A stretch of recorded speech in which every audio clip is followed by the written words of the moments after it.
Everyone, मैं हरिता सिंह एक बार फिर से स्वागत करती हूँ आप सभी का कैरियर पॉइंट एजुकेशन में। आज की क्लास में हम पढ़ने वाले हैं सर्कुलेटरी सिस्टम परिसंचरण तंत्र। इसके पहले हमारी जो क्लास हुई थी उसमें भी हमने सर्कुलेटरी सिस्टम के बारे में पढ़ा था और आज भी हम पढ़ने वाले हैं परिसंचरण तंत्र के बारे में, सर्कुलेटरी सिस्टम के बारे में, क्योंकि अभी टॉपिक हमारा कंप्लीट नहीं हुआ था। पिछली क्लास में हमने क्या देखा था, किसके बारे में पढ़ा था, यहाँ पे थोड़ा सा मैं एक बार रिमाइंड करवा देती हूँ। पिछली क्लास में हमने देखा था हमारा हार्ट जो है वो किस तरह का ऑर्गन है। ये जो हमारा हार्ट होता है वो किस तरह का ऑर्गन होता है, मस्कुलर ऑर्गन होता है। कैसा नेचर होता है, मायोजेनिक नेचर होता है, मतलब इनवॉलेंट्री होता है।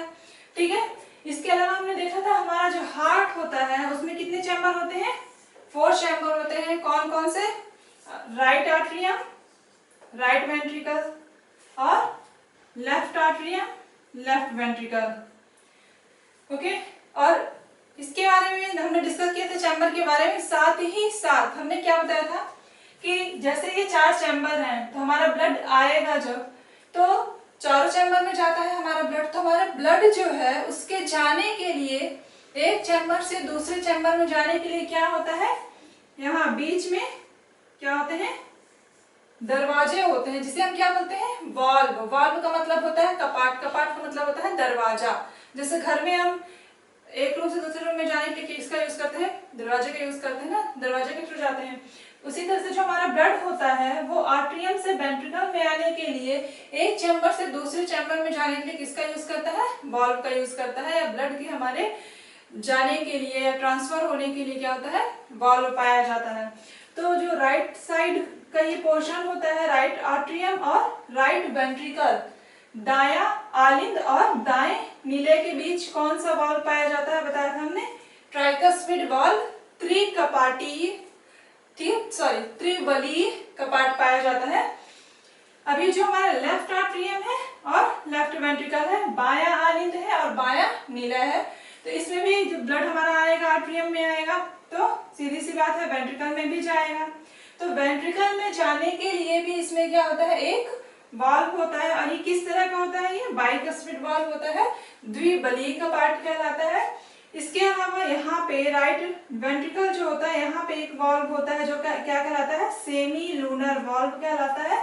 सेमी लूनर वाल्व को मैंने बताया था कि जो अर्धचंद्र कपाट है इसी को पल्मोनरी वाल्व कहते हैं। कई बार एग्जाम में पूछा भी गया है कि पल्मोनरी वाल्व कहाँ पाया जाता है, पल्मोनरी वाल्व किसे कहते हैं, तो आप लोग कंफ्यूज हो जाते थे। यहाँ पे कंफ्यूज नहीं होना है। जो सेमी लूनर वाल्व होता है इसी को पल्मोनरी वाल्व भी कहा जाता है। अब पल्मोनरी वाल्व कहा क्यों जाता है इसे, सेमी लूनर वाल्व को, इसका रीजन ये है कि ये जो पल्मोनरी आर्टरी होती है, लंग्स से जुड़ी होती है, आर्टरी है ये सीधी से, लंग्स से जुड़ी होती है, लंग्स से जुड़े होने के कारण से पल्मोनरी आर्टरी कहा जाता है। क्योंकि जो पल्मोनरी वर्ड यूज होता है वो क्या होता है, बेसिकली लंग्स के लिए यूज होता है, क्योंकि जो फुफ्फुस वर्ड है वो फेफड़ों के लिए यूज होता है।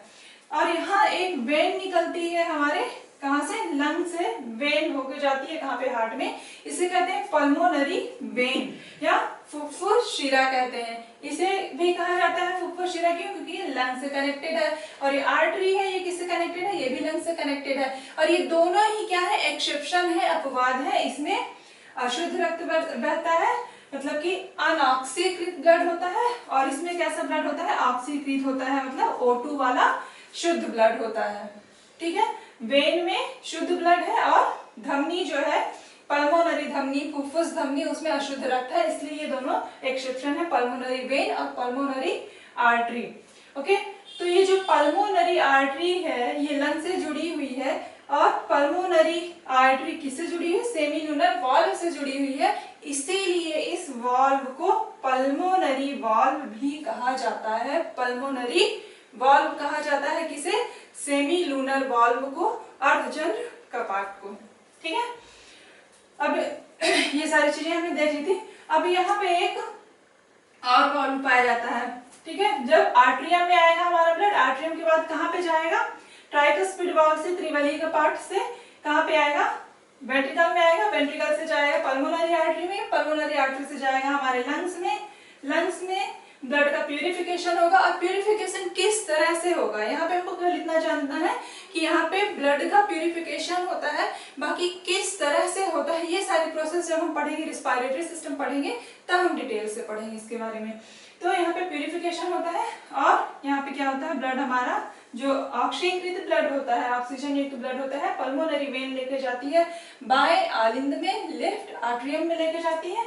आर्टरियम में आने के बाद हमारा ब्लड कहाँ पे आएगा, बाइकस्फीड बॉल द्विबली कपाट के थ्रू आ जाएगा, कहाँ पे, हमारे वेंट्रिकल में, बाएं निलय में आ जाएगा, लेफ्ट वेंट्रिकल में। लेफ्ट वेंट्रिकल में कौन सा वाल्व मैंने बताया था, लेफ्ट वेंट्रिकल में होता है एओर्टिक वाल्व। कौन सा valve, aortic valve, aortic valve होता है।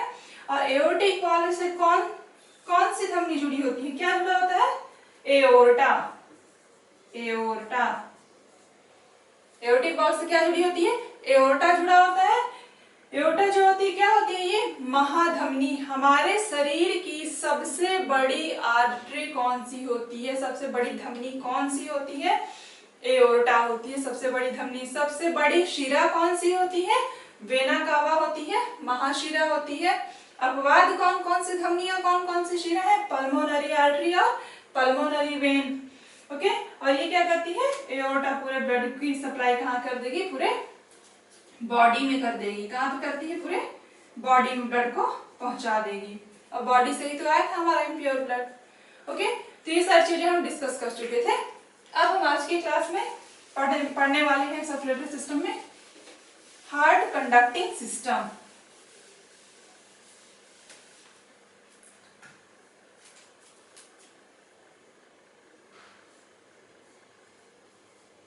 हार्ट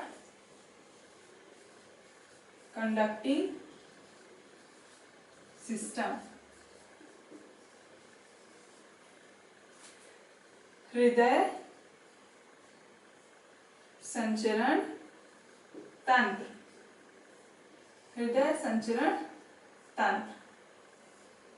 ठीक है, अब सबसे पहले यहाँ पे बता दें हृदय संचरण तंत्र होता क्या है। ठीक, सर्कुलेशन तो हमने देख लिया था क्या होता है, किस तरह से होता है। लेकिन यहाँ पे जब हमने सर्कुलेशन पढ़ा था तो इसके बारे में हमने क्या बताया था कि हमारा जो ब्लड होता है एक चैम्बर से दूसरे चैम्बर में क्यों जाता है, हमारा हार्ट क्या करता है, या फिर हमारे जो ऑरिकल होते हैं, वेंट्रिकल होते हैं, आलिंद निलय होते हैं, उनमें क्या होता है, कॉन्ट्रैक्शन होता है। कॉन्ट्रैक्शन का मतलब होता है संकुचन, इसे प्रसंकुचन या संकुचन भी कहते हैं तो हिंदी में। तो जब हमारा हार्ट जो होता है कॉन्ट्रैक्ट होता है और रिलैक्स होता है, कॉन्ट्रैक्ट होता है, रिलैक्स होता है। तो कॉन्ट्रैक्ट होता है, रिलैक्स होता है, इसी प्रोसेस के थ्रू क्या करता है, ब्लड को हमारे पंप करता है। ठीक है, ब्लड को हमारे पंप करेगा। एक बार कॉन्ट्रैक्ट होकर रिलैक्स हुआ, कार्डियक साइकिल कंप्लीट हुई, यानी कि एक बार हमारा ब्लड पंप हो गया। ठीक है, तो ये खुद से ही अपने आप कॉन्ट्रैक्ट और रिलैक्स होता क्यों है, कुल मिला के कहने का हमारा जो हार्ट बीट करता है, हमारा जो दिल है, हृदय है, वो धड़कता है, वो क्यों धड़कता है। ठीक है, तो हमारी जो बाकी की मसल्स होती हैं हमारी बॉडी में, ठीक है, उसमें हमने क्या बताया था, हमारे हार्ट का नेचर कैसा होता है, मायोजेनिक होता है। और बाकी की जो मसल्स होती हैं उनमें क्या है, जैसे हमारा हाथ हो गया, हमारा कोई बॉडी ऑर्गन हो गया, वहाँ पे जो टिश्यू पाए जा रहे हैं, वहाँ पे उन जो मसल्स हैं तो उनका जो ऐच्छिक टाइप की होती है, या फिर जिनको हम चाहे अपने तरीके से मूव कर सकते हैं या काम करवा सकते हैं। लेकिन जो हार्ट में मसल्स होती हैं, हमारा जो हार्ट होता है उसमें जो मसल्स होती है, उसमें हमने कैसे बताया था, इनवॉलेंट्री होती है। कैसी होती है, अनैच्छिक होती हैं। कार्डियक मसल पाई जाती है हमारे हार्ट में और वो कैसी होती है, अनैच्छिक होती है। मतलब हार्ट पे हम अपने हिसाब से कुछ नहीं कर सकते। ओके, यानी कि हमारा जो नर्वस सिस्टम है, हमारा हार्मोनल सिस्टम है, इसका हमारे हार्ट को ये कंट्रोल नहीं करता है, या इनका हमारे हार्ट पे कंट्रोल नहीं होता है। क्लियर है, हमारी धड़कन को जो जनरेट होती है, धड़कन हमारा हार्ट जो बीट करता है, धड़कता है ना, तो क्या होता है, वो काम हमारा नर्वस सिस्टम के ऊपर डिपेंड नहीं है हमारा हार्ट। हमारे जो समझा रहे हैं इसका कुल मिला के कहने का कि हमारा जो हार्ट होता है जो काम कर रहा है इस पे नर्वस सिस्टम इसके लिए रिस्पॉन्सिबल नहीं है। हमारा हार्ट जो होता है वो खुद स्वतालबद्ध होता है, यानी हमारे हार्ट की ऑटो रिदमिसिटी होती है, खुद का वो क्या करता है, धड़कता है अपने आप बिना किसी हार्मोनल सिस्टम के या फिर नर्वस सिस्टम के कंट्रोल के। मतलब उसको क्या होता है, शुरू करने का, हार्ट बीट को शुरू करने के लिए हमारा हार्ट जो होता है वो खुद रिस्पॉन्सिबल होता है। उसके लिए नर्वस सिस्टम या हार्मोनल सिस्टम की जरूरत बिल्कुल भी नहीं होती है। ठीक है, तो ये जो ऑटो रिदमिसिटी होती है क्या होती है, अपने आप हमारा हार्ट जो धड़कता रहता है वो उसकी जो धड़कन है वो क्या होती है, ऑटो रिदमिसिटी कहलाती है, स्वतालबद्धता कहलाती है। और ये स्वतालबद्धता या ऑटो रिदमिसिटी होती क्यों है, ये इसलिए होती है क्योंकि हमारा जो हार्ट होता है उसमें कौन सी सेल पाई जाती है, कार्डियक सेल पाई जाती है, कार्डियक मसल। ठीक है, हमारे हार्ट में क्या पाया जाता है, किस तरह की मसल्स पाई जाती है, कार्डियक मसल्स पाई जाती हैं। ठीक है, अब यहाँ पे ये जो कार्डियक मसल है तो इनका एक कैरेक्टर क्या होता है, ये जो कार्डियक मसल्स होती हैं, यहाँ पे मैं डायग्राम बना देती हूँ।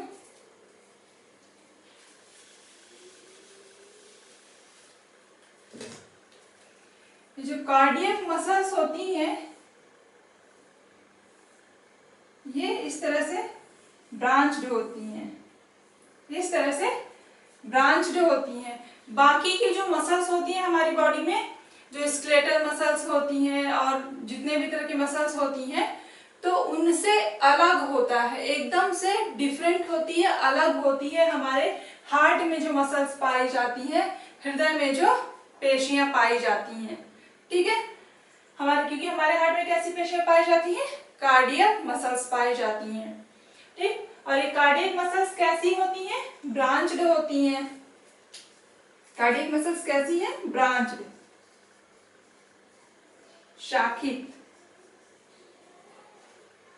शाखित होती हैं। अब इनका हमें देख लिया ब्रांच्ड है, इसके अलावा ये क्या होती हैं, एक दूसरे से जुड़ी हुई होती हैं। ये एक दूसरे से इस तरह से जुड़ी हुई होती हैं, इस तरह से।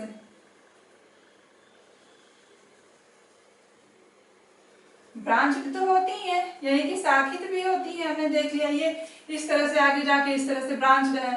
ब्रांच्ड होने के साथ ही साथ ये क्या होती है, एक दूसरे से जुड़ी होती हैं। और ये किससे जुड़ी होती हैं, एक ऐसे प्लेट जैसा, ये जो ब्लैक कलर से मैंने बनाया, ये प्लेट जैसा स्ट्रक्चर होता है, प्लेट जैसी संरचना होती है, उसके द्वारा जुड़ी रहती हैं। और इसे कहा जाता है इंटरकैलेटेड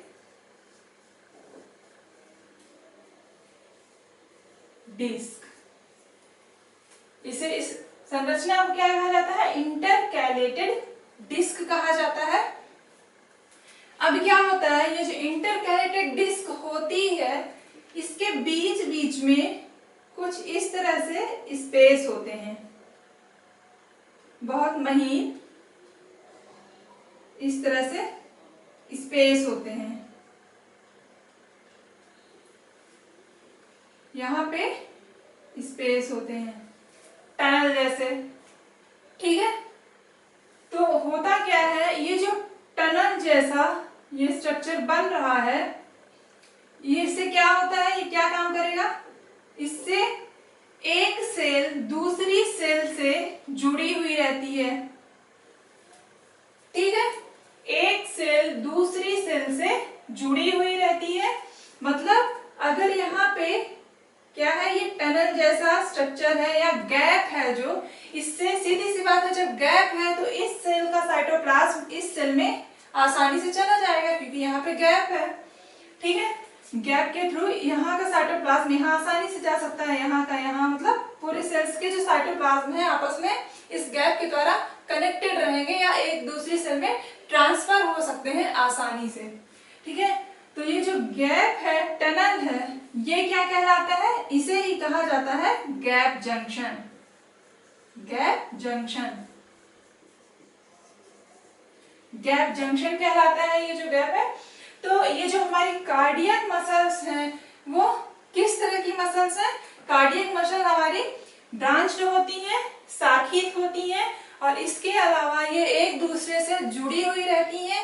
एक दूसरे से किसके द्वारा जुड़ी रहती हैं, किसके थ्रू जुड़ी रहती हैं? इनके बीच एक प्लेट जैसी संरचना बन जाती है जिसे क्या कहते हैं? इंटरकैलेटेड डिस्क कहते हैं। और ये जो डिस्क होती है, आप इनमें बीच बीच में गैप पाए जाते हैं जिससे एक सेल का साइटोप्लाज्म दूसरी सेल के साइटोप्लाज्म में आसानी से ट्रांसफर हो जाता है, या इस टनल के थ्रू या गैप जंक्शन के थ्रू क्या होता है, ये एक सेल का साइटोप्लाज्म दूसरी सेल के साइटोप्लाज्म में ट्रांसफर हो सकता है। तो और ये जो गैप है ये क्या कहलाता है? ये गैप जंक्शन कहलाता है, और जिससे कनेक्टेड रहते हैं वो इंटरकैलेटेड डिस्क कहलाती है। इतनी चीजें क्लियर?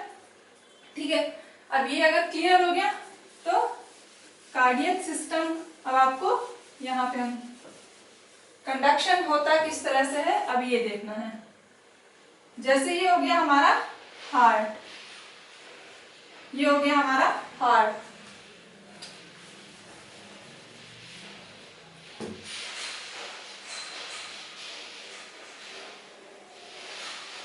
ये हमारा हार्ट हो गया। अब कार्डियक मसल्स हमारे हार्ट में पाई जा रही है, तो ये जो मसल्स हैं, ये मसल्स हमारे पूरे हार्ट में हैं, इस तरह से ब्रांच पूरे हार्ट में है। ये मसल्स हमारे, यहाँ पे मैं बस थोड़ा सा यहाँ पे बना रही हूँ, पूरे हार्ट में बना देंगे तो पूरा हौच पौच हो जाएगा, समझ में नहीं आएगा। यहाँ पे बस मैं थोड़ा सा बता दे रही हूँ। ये मसल्स जो होती है पूरे हमारे हार्ट में इस तरह से यहाँ पे, यहाँ है, पूरे हार्ट में पाई जाती हैं, ये कार्डियक मसल्स पाई जाती हैं। यहाँ पे बताया था कौन सा? इंटरकैलेटेड डिस्क होती है, इनके बीच में गैप होते हैं। ठीक है, अब ये जो मसल्स हैं इनमें होता क्या है? इन मसल्स में, इन्हीं में से कुछ सेल्स ऐसी होती हैं इनकी, ठीक है, इन्हीं मसल्स में से कुछ मसल्स ऐसी होती हैं, ठीक है, कि ये खुद ही एक्साइट होकर के, ठीक, ये क्या करती हैं? खुद से ही एक्साइट होकर के, मतलब उनको कहना नहीं पड़ता है, वो खुद से ही, अपने आप से ही, उनको कहीं से, हमारे नर्वस सिस्टम से या फिर हमारे हार्मोनल सिस्टम से, कहीं से भी उनको कोई इंफॉर्मेशन नहीं दी जाती है, सूचना नहीं दी जाती है, या फिर किसी भी तरह का स्टिमुलस उनके लिए काम नहीं करता है, उन्हें इंडिकेट नहीं करता है कि अब तुम काम करो या फिर एक्साइट हो। ठीक है, एक्साइट किस लिए आगे हम बताते हैं। तो पूरे हमारे हार्ट में ये सेल्स पाई जा रही हैं, कौन सी? Branch cardiac muscles cell. ठीक है, तो क्या होगा, ये पूरे हार्ट में है, तो ये इन्हीं में से कुछ सेल्स क्या करेंगी? खुद ही एक्साइट होकर के क्या करेंगी? इस जो आसपास इनके फ्लूइड उपस्थित होता है, ठीक है, आसपास जो फ्लूइड पाया जाता है इन सेल्स के, हमारे हार्ट के आसपास जो फ्लूइड पाया जाता है, द्रव पाया जाता है, वो उसमें से सोडियम लेने लगती हैं, सोडियम आयन यानी कि Na, सोडियम आयन लेने लगती है। और ये सोडियम आयन इतना ज्यादा ले लेती हैं ये सेल्स कि क्या हो जाती हैं? डिपोलराइज हो जाती है, या ये जो सेल्स होती हैं ये क्या कहलाने लगती हैं? ऑटो एक्साइटेड सेल कहलाने लगती हैं। ठीक है, ऑटो एक्साइटेड सेल क्यों कहलाती हैं? क्योंकि ये सोडियम को लेने के लिए या सोडियम को अपने अंदर लेने के लिए इनको कहीं से सूचना नहीं मिलती है, ये खुद से ही सोडियम को अपने अंदर लेती जाती हैं, अपने अंदर करती जाती हैं, सोडियम को लेती जाती हैं कंटिन्यू, और ये इतना ज्यादा ले लेती हैं सोडियम को अपने अंदर, फिर क्या होता है? सिर्फ इनमें इलेक्ट्रिक इंपल्स जनरेट हो जाता है। क्या होता है? इलेक्ट्रिकल इम्पल्स, विद्युत आवेग जनरेट होता है।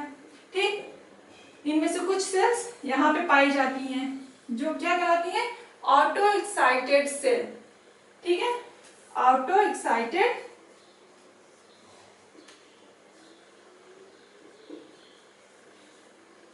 सेल। तो इनमें से कुछ सेल जैसे यहाँ पे पाई जा रही हैं, इस एरिया में ऑटो एक्साइटेड सेल है, इन्होंने क्या किया, खुद से एक्साइट हो गई। एक्साइट होकर के क्या की, सोडियम को अपने अंदर लेना शुरू कर दिया। इन्होंने कॉन्टिन्यू सोडियम को अपने अंदर लेना शुरू किया। ठीक है, तो जो सोडियम को अपने अंदर लेने की प्रोसेस है, जब ये सोडियम गेन करती है, सोडियम लेती हैं, तो सोडियम को इनके अंदर लेना, ये क्या कहलाता है, डीपोलराइजेशन कहलाता है। क्या कहलाता है, डीपोलराइजेशन।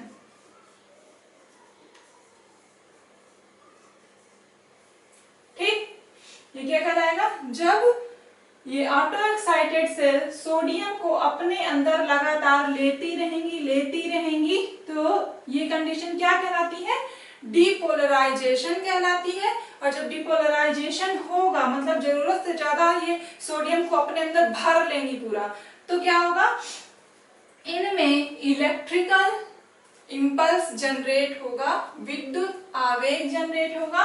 और विद्युत आवेग जनरेट होगा तो अभी हमने क्या बताया था कि ये सेल क्या रहती हैं, इनके बीच में डिस्क होती है जिनमें गैप रहता है।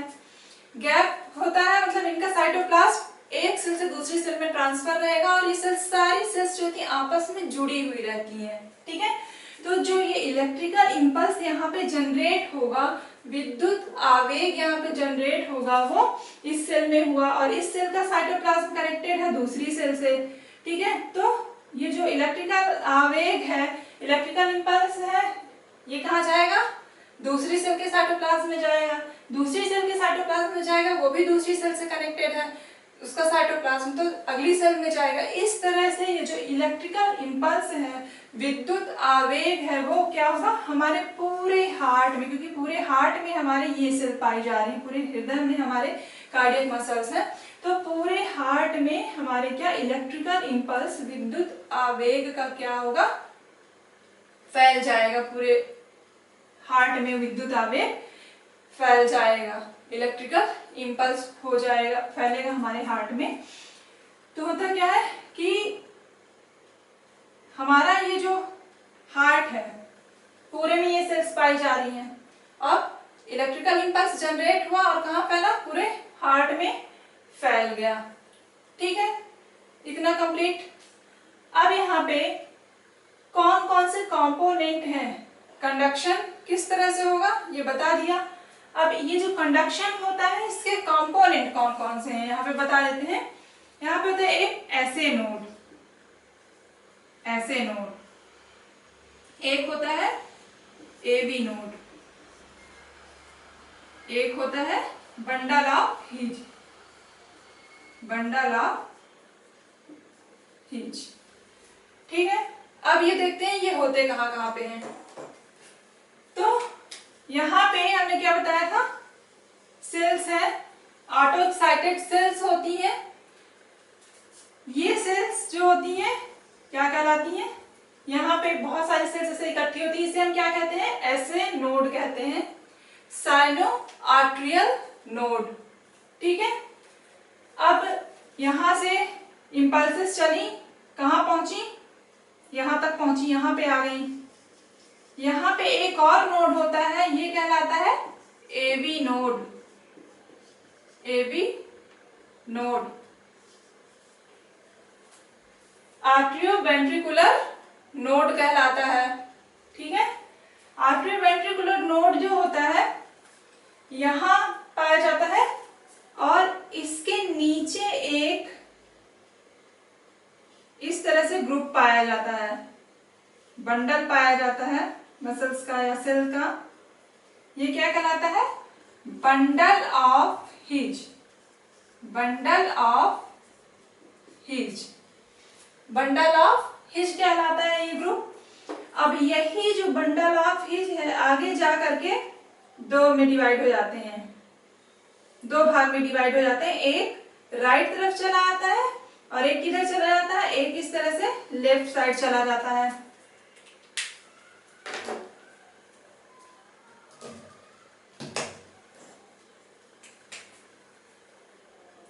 एक राइट साइड आ जाएगा और एक लेफ्ट साइड चला जाता है। एक इस तरह से कहा जाता है। अब ये जो बंडल ऑफ हिज है इसके नीचे से क्या होता है, एक क्या पाया जाता है, इस तरह से बंडल ऑफ हिज दो उसमें डिवाइड हो जाता है, दो ब्रांचेस में डिवाइड हो जाता है। एक ब्रांच इस तरह से चली जाती है कहाँ, लेफ्ट साइड की ओर, लेफ्ट वेंट्रिकल की ओर, और एक कहाँ पे चली जाती है, इस तरह से राइट वेंट्रिकल की ओर चली जाती है। ठीक, अब इनसे छोटे छोटे से इस तरह के फाइबर्स निकले रहते हैं, इस तरह से बना सकते हैं, इस तरह से ब्रांच फाइबर निकले रहते हैं।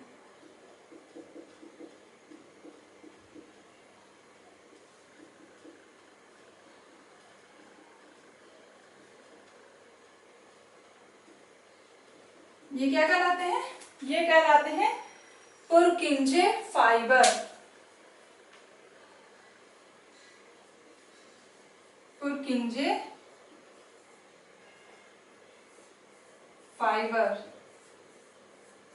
फाइबर्स। और ये ब्रांचेस क्या कहलाती हैं, बंडल ऑफ ब्रांचेस।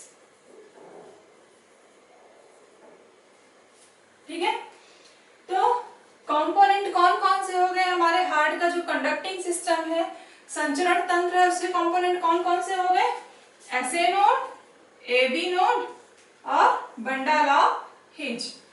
अब यहाँ पे एसए नोड क्या करेगा, सोडियम लिया, ऑटो एक्साइट हो गया, इलेक्ट्रिकल इंपल्स जनरेट किया, इलेक्ट्रिकल इंपल्स जनरेट किया, इंपल्सेस कहाँ पे आई, इंपल्सेस आई एबी नोड के पास।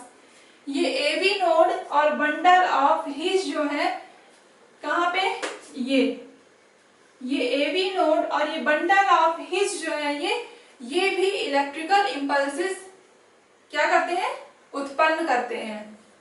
ठीक है, जनरेट करते हैं। लेकिन मतलब ये जो बंडल ऑफ हिज है और ये एबी नोड है, ये एसए नोड के कंपैरिजन में, साइनो आर्टरियल नोड है उसके कंपैरिजन में ये कम इलेक्ट्रिकल इंपल्स उत्पन्न करते हैं या कम इलेक्ट्रिकल इंपल्स जनरेट करते हैं, विद्युत आवेग जो उत्पन्न करते हैं वो कम उत्पन्न करते हैं। सबसे ज्यादा इलेक्ट्रिकल इंपल्स एसए नोड क्या करता है, जनरेट करता है, उत्पन्न करता है। ठीक है, तो इंपल्सेस क्या करेंगी, जनरेट होंगी, और जनरेट होकर कहाँ पे पहुंचेंगी, एबी नोड के पास। एबी नोड से आगे ट्रांसफर करेगा बंडल ऑफ हिज के पास, बंडल ऑफ हिज से कहाँ पे जाएंगी, इंपल्सेस ट्रांसफर होंगी, जाएंगी ये जो ब्रांचेस हैं, बंडल ऑफ ब्रांचेस है, बंडल ऑफ ब्रांचेस दोनों वेंट्रिकल की ओर जा रही हैं।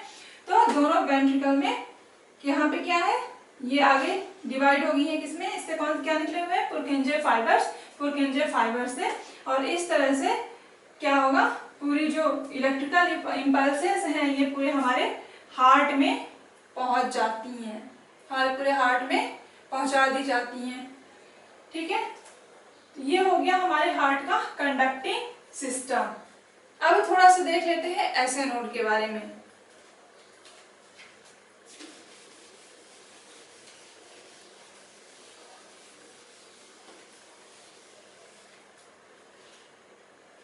ये जो एसए नोड होता है, एसए नोड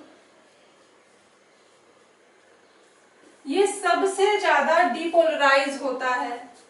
ठीक है, मतलब सबसे ज्यादा सोडियम लेता है। सोडियम तो एबी नोड भी लेते हैं और बंडल ऑफ हिज भी लेते हैं, लेकिन सबसे ज्यादा सोडियम कौन लेता है, ये एसए नोड लेता है, एसए नोड।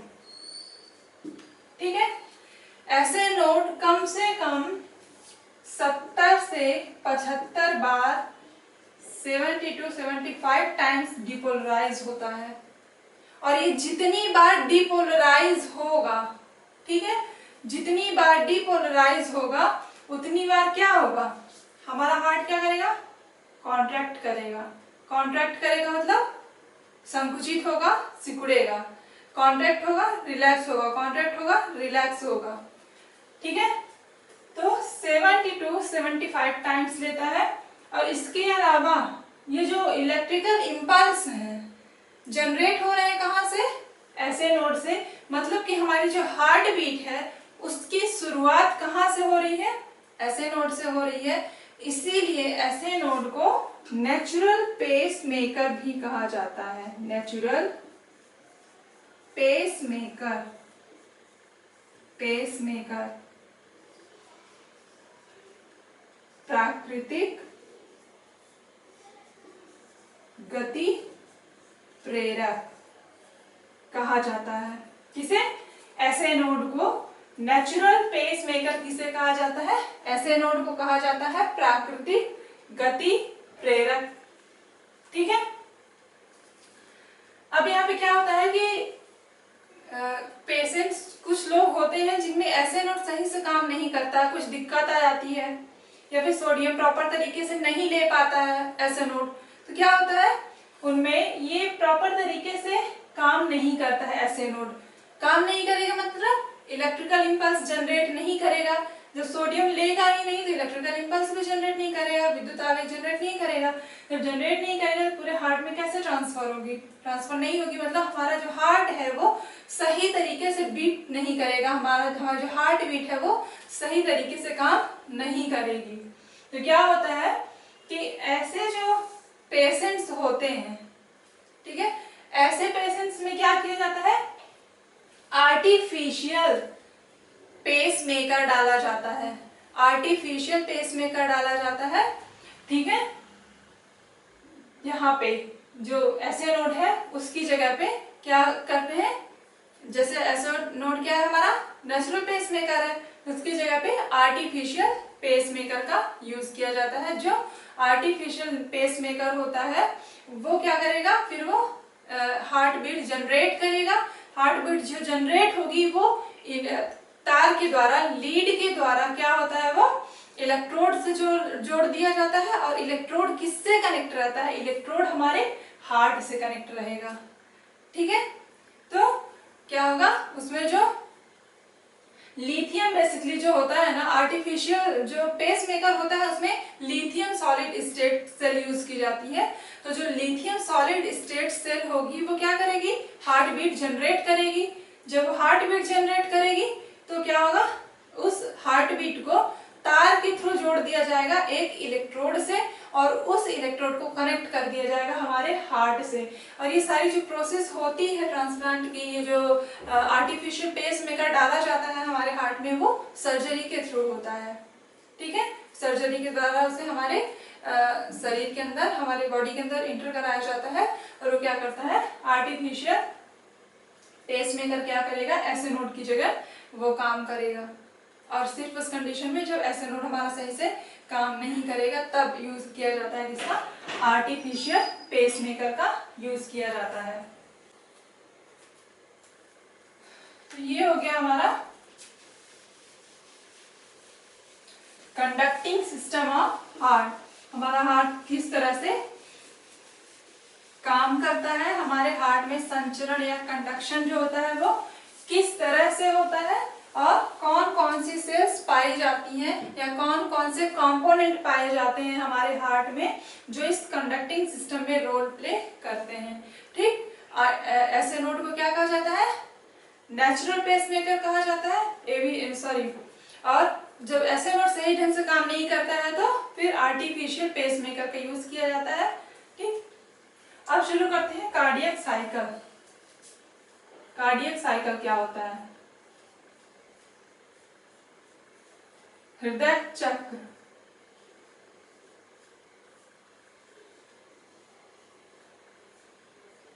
हृदय चक्र, हृदय चक्र क्या होता है?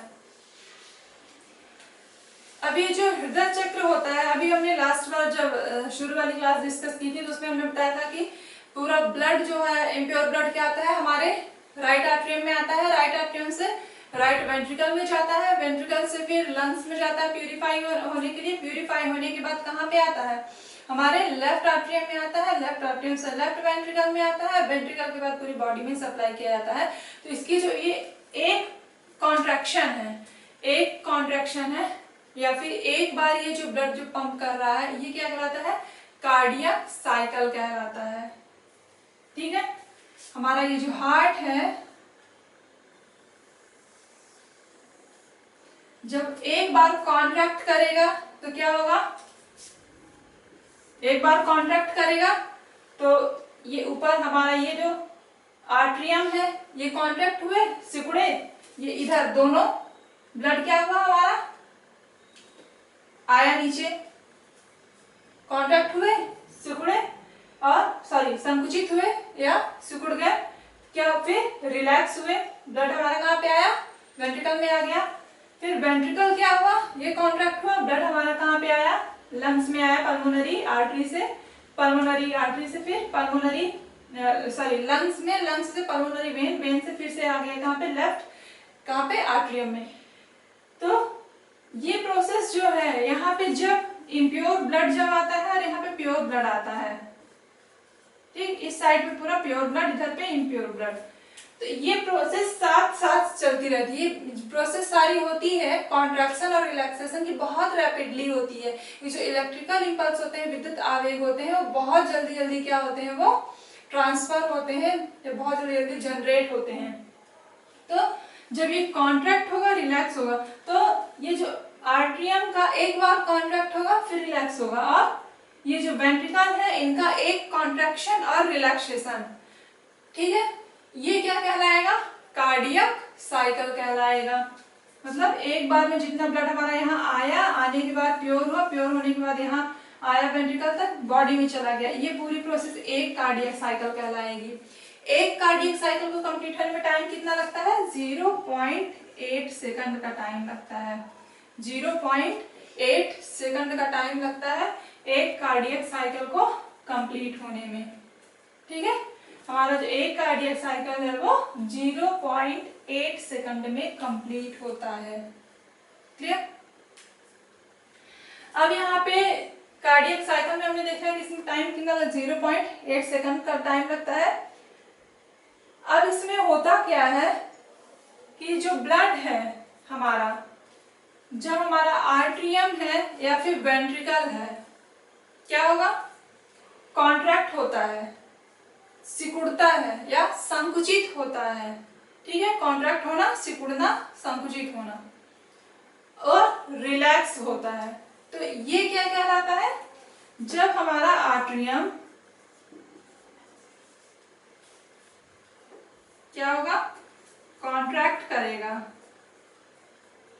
और रिलैक्स भी करेगा, तो इसका जो कॉन्ट्रैक्ट होना है, प्रकुंचन है या संकुचित होना है, ये क्या कहलाता है? सिस्टोल। क्या कहलाता है? सिस्टोल। आर्टरियम का रिलैक्स होना या शिथिल होना, रिलैक्स मतलब कॉन्ट्रैक्ट हुआ था, अब अपने नॉर्मल पोजीशन में आ जाएगा, रिलैक्स होगा, तो रिलैक्स होना ये क्या कहलाएगा? डायस्टोल।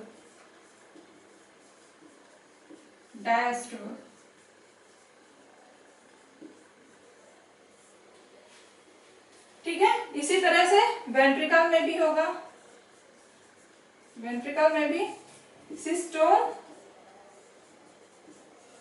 Plus diastole.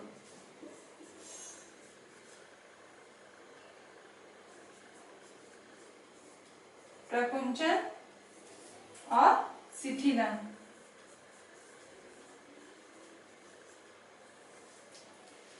ठीक, तो ये जो कार्डियक साइकिल है, पूरी एक कार्डियक साइकिल में क्या होगा कि हमारा हार्ट जो होगा वो क्या करेगा?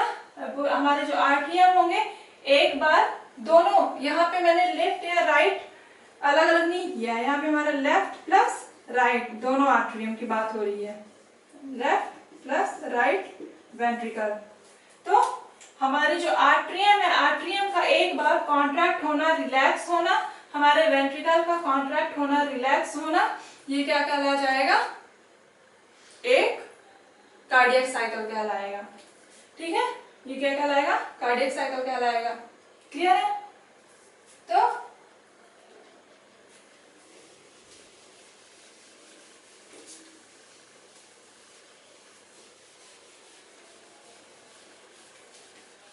अब देख लेते हैं हम यहाँ पे किसके बारे में। अभी हमने देखा सिस्टोल और डायस्टोल क्या होता है। अब हम देखेंगे स्ट्रोक वॉल्यूम के बारे में। स्ट्रोक वॉल्यूम,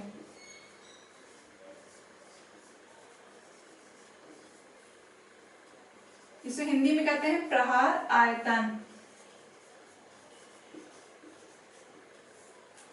प्रहार आयतन कहलाता है, स्ट्रोक वॉल्यूम कहलाता है। स्ट्रोक वॉल्यूम क्या होता है? हमारा जो वेंट्रिकल है, ठीक है, हमारा जो वेंट्रिकल है, तो जितना ब्लड वो पंप करता है एक बार में, हमारा एक वेंट्रिकल जो है एक बार में जितना ब्लड पंप करता है एक कॉन्ट्रैक्शन में, जैसे हमारा वेंट्रिकल हो गया, ये क्या हमारा वेंट्रिकल हो गया, तो ब्लड हमारा आर्ट्रियम, एक आर्ट्रियम एक कॉन्ट्रैक्शन में जब एक बार सिकुड़ेगा और रिलीज करेगा, तो एक कॉन्ट्रैक्शन में जितना ब्लड पंप करता है, जितना ब्लड पुश करता है, वो क्या कहलाता है? स्ट्रोक वॉल्यूम कहलाता है। अब यहाँ पे ईच वेंट्रिकल क्यों यूज किया गया है? क्योंकि हमारा जो वेंट्रिकल है ये अलग अलग ब्लड पुश कर रहा है ना, ये इम्प्योर ब्लड को पुश करेगा और ये प्योर ब्लड को पूरी बॉडी में पुश करेगा। ठीक है, तो इसलिए जो एक आर्ट्रियम, ठीक है, एक आर्ट्रियम, या हम कह सकते हैं कि जो प्रत्येक आर्ट्रियम है या ईच आर्ट्रियम एक कॉन्ट्रैक्शन में जितना ब्लड पुश करेगा वो क्या कहलाएगा? स्ट्रोक वॉल्यूम कहलाएगा, प्रहार आयतन कहलाएगा। और एक बार में हमारा जो ये वेंट्रिकल होता है, एक वेंट्रिकल कितना ब्लड पुश करता है? 70 ml, 70 ml ब्लड पुश करता है एक कॉन्ट्रैक्शन में। ठीक है, और यहाँ पे अभी अगर आपको थोड़ा सा पीछे ले चले तो हमने क्या बताया था? ऐसे नोड जितनी बार सोडियम लेगा उतनी बार कॉन्ट्रैक्ट करेगा, उतनी बार संकुचित होगा, मतलब उतनी बार क्या होगा? हार्ट हमारा बीट करेगा। और एक मिनट में कितनी बार बीट करता है हमारा हार्ट? 72 बार। ठीक है, तो और एक बार में कितना ब्लड पंप कर रहा है हमारा एक वेंट्रिकल? एक वेंट्रिकल की बात करें हम तो कितना ब्लड पंप कर रहा है? 70 ml। ठीक है, तो 70 ml को अगर हम 72 से इंटू कर दें, क्योंकि हम एक मिनट का अगर हम निकालेंगे तो एक बार में 70 ml पुश कर रहा है, तो हमारा हार्ट एक मिनट में 72 बार बीट करता है, तो 72 में इंटू करेंगे कितना आएगा हमारा?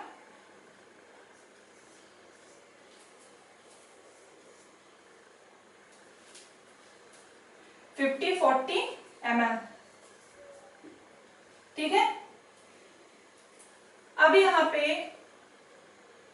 ये जो क्वांटिटी आ रही है किसके बराबर है? अगर हम लीटर में देखें तो ये क्वांटिटी बराबर है हमारे लगभग 5 लीटर के। ठीक है, 5000 ml या 5040 ml है, ये क्वांटिटी जो आ रही है ये किसके बराबर है? 5 लीटर के बराबर है। ठीक है, तो एक मिनट में हमारा हार्ट कितना ब्लड पंप कर रहा है? 5 लीटर कर रहा है। ठीक है, मतलब हमारा हार्ट हमारी बॉडी को क्या कर रहा है? इतना सारा ब्लड दे रहा है। तो हमारा ब्लड एक मिनट में हमारा हार्ट हमारी बॉडी को जितना ब्लड देता है वो क्या कहलाता है? वो कहलाता है कार्डियक आउटपुट। क्या कहलाएगा? Cardiac output. Cardiac output. ठीक है, कार्डियक आउटपुट कहलाएगा। अभी जो एथलीट्स होते हैं जो गेम खेलते हैं, ठीक है, उनकी हार्ट बीट जो होती है ज्यादा होती है, मतलब उनका एसए नोड ज्यादा बार सोडियम लेगा। जब ज्यादा बार सोडियम लेगा तो हार्ट उनका क्या करेगा, ज्यादा बार कॉन्ट्रैक्ट करेगा। ज्यादा बार कॉन्ट्रैक्ट करेगा तो हार्ट बीट ज्यादा होगी। हार्ट बीट ज्यादा उनकी इसलिए होगी क्योंकि उनको ऑक्सीजन की रिक्वायरमेंट ज्यादा होती है। ठीक है, जब ऑक्सीजन की रिक्वायरमेंट ज्यादा होगी तो ऑक्सीजन की रिक्वायरमेंट को पूरा करने के लिए हार्ट जल्दी जल्दी क्या करेगा, पंप करेगा। जो हार्ट जितने जल्दी जल्दी पंप करेगा मतलब उनकी हार्ट बीट उतनी ज्यादा होगी। तो जो एथलीट्स होते हैं जब उनकी हार्ट बीट ज्यादा होगी तो सीधी सी बात है, जब हार्ट ज्यादा ब्लड पंप करेगा तो उनका जो कार्डियक आउटपुट है वो भी ज्यादा होगा। तो एथलीट्स का जो कार्डियक आउटपुट होता है वो ज्यादा होता है। ठीक है, तो ये हो गया स्ट्रोक वॉल्यूम और ये कार्डियक आउटपुट। अब हम देखेंगे किसके बारे में, हार्ट साउंड के बारे में थोड़ा सा देख लेते हैं। अब हम देख लेते हैं हार्ट साउंड के बारे में, हृदय ध्वनि के बारे में।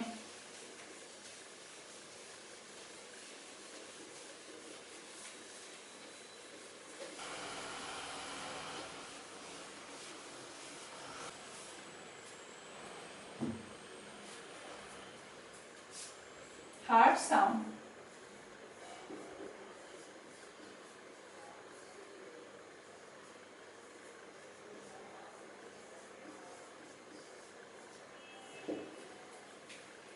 क्या होता है हमारा हार्ट जब बीट करता है तो क्या होता है हमारे हार्ट में जैसे जो चैम्बर्स होते हैं, तो जब ब्लड एक चैम्बर से दूसरे चैम्बर में जाता है तो क्या होता है, यहाँ पे जो ट्राइकस्पिड वाल्व होता है और यहाँ पे बाइकस्पिड वाल्व होता है। तो हमने क्या बताया था, ये दरवाजे होते हैं। इनमें क्या होता है, एक पतली जो होती है मेम्ब्रेन होती है जो दरवाजे की तरह काम करती है, जो खुलती बंद होती है। ठीक है, तो यहाँ पे तो जब हमारा ब्लड यहाँ से यानी कि आर्टरियम से वेंट्रिकल में आता है, जब ब्लड आता है तब कोई भी साउंड नहीं होती है। यहाँ पे ध्यान रखना है, यहाँ पे बहुत कंफ्यूज होते हैं बच्चे कि जब ब्लड आर्टरियम से वेंट्रिकल में आता है तब कोई साउंड नहीं होती है, कोई ध्वनि नहीं होती है। लेकिन जब हमारा वेंट्रिकल क्या करेगा, कॉन्ट्रैक्ट करेगा। सबसे पहले जो आवाज आएगी कब आएगी, जब हमारा वेंट्रिकल कॉन्ट्रैक्ट करेगा, सिकुड़ेगा। तो जब हमारा वेंट्रिकल कॉन्ट्रैक्ट करेगा तो यहाँ पे जो दरवाजे हैं, ये जो ट्राइकस्पिड वाल्व है, ये बंद होंगे। और जब ये बंद होंगे तो बंद होंगे जब तो एक आवाज आती है, वो आवाज क्या कहलाती है, हार्ट की फर्स्ट साउंड कहलाती है, फर्स्ट साउंड ऑफ हार्ट। ठीक है, जब हमारा वेंट्रिकल कॉन्ट्रैक्ट करेगा, सिकुड़ेगा तो क्या होगा, एक ये वाल्व बंद होंगे, त्रिबली कपाट बंद होंगे, और जब ये बंद होंगे तो एक साउंड आती है, वो साउंड क्या कहलाती है, फर्स्ट साउंड ऑफ हार्ट कहलाती है। और वो साउंड होती कौन सी है, वो साउंड होती है लब, लब लब की साउंड आती है। ठीक है, कैसी साउंड आती है, लब लब की साउंड आती है। ये कैसी होती है, प्रोलॉन्ग्ड, प्रोलॉन्ग्ड मतलब लंबी होती है, और कैसी होती है, धीमी होती है, स्लो होती है, स्लो। ठीक है, ये जो लब लब की साउंड होती है इसे फर्स्ट साउंड ऑफ हार्ट भी कहा जाता है। ठीक, क्योंकि सबसे पहले जब ये बंद होंगे वाल्व तो किसकी साउंड आ रही है, सबसे पहले लब की साउंड आ रही है। और ये जो लब लब की आवाज आएगी, लब लब की, इसे फर्स्ट साउंड ऑफ हार्ट कहा जाता है। तो जब क्वेश्चन बनेगा कि ये क्वेश्चन पूछा गया है, कई बार एग्जाम से पूछा गया है कि जो हार्ट की फर्स्ट साउंड होती है, हृदय की पहली ध्वनि होती है, वो कौन सी होती है, पहली साउंड कौन सी होती है, वो लब की साउंड होती है। तो जो लब लब की साउंड होती है, होती कैसी है, प्रोलॉन्ग्ड होती है, यानी कि काफी देर तक रहती है लेकिन सुनाई देती है, लेकिन स्लो होती है, धीमी होती है, बहुत धीमे सुनाई देती है और काफी थोड़ी लंबे समय तक सुनाई देती है। अब यहाँ पे देखेंगे ये जो ट्राइकस्पिड वाल्व और बाइकस्पिड वाल्व होंगे, दोनों के बंद होने पे आती है ये ध्वनि। यहाँ पे ये याद रखना है कि, और दूसरा क्वेश्चन क्योंकि यही बनता है कि जो लब लब की आवाज है आती है कब, ठीक है, किस टाइम पे आती है। तो ये जो ट्राइकस्पिड वाल्व है और ये बाइकस्पिड वाल्व है, तो जब ये वाल्व बंद होंगे यानी कि आर्ट्रियम से ब्लड वेंट्रिकल में आएगा, आने के बाद जब ये हमारा वेंट्रिकल कॉन्ट्रैक्ट करेगा, ठीक है। इसमें यहाँ पे एक ही आंसर के 3 तरह से क्वेश्चन बन सकते हैं कि पहली साउंड एक तो होगी कौन सी होती है, तो पहली साउंड कौन सी है, लब की साउंड है, कब आती है, जब हमारा वेंट्रिकल कॉन्ट्रैक्ट करता है तब आती है, हमारा वेंट्रिकल जब सिकुड़ता है तब आती है।